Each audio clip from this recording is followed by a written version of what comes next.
نستضيف 4 من رؤساء الأحزاب في مصر في حوار حول هذه القضية.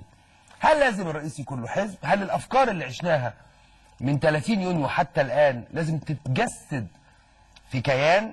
طب لو اتجسدت في كيان الوضع هيبقى شكله ازاي؟ طب لو ما اتجسدتش في كيان هل ممكن للأحزاب دي انها تلملم بعضها او تتحالف او تتحد بحيث تعمل أحزاب رئيسية كبيرة يكون ليها فاعلية في الشارع؟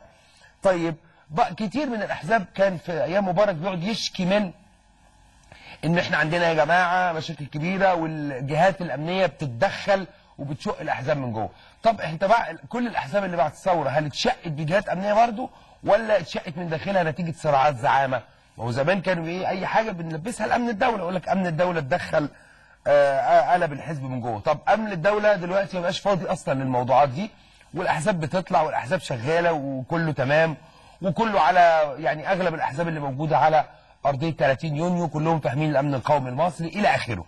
طيب مين بقى اللي بيشق الأحزاب من جوه؟ الأمن برضه ولا هم في بعض؟ طيب الأحزاب دي إزاي هنقول إنها تتوحد عشان يبقى عندنا كيان سياسي قوي وهي أساسا بتتفكك من جوه بالزعامات، واللي بيركب حزب بسم الله الرحمن الرحيم ما بيرضاش ينزل أبدا، كرسي بقى وبريق وبتاع وبيدعي وبيروح وبيجي.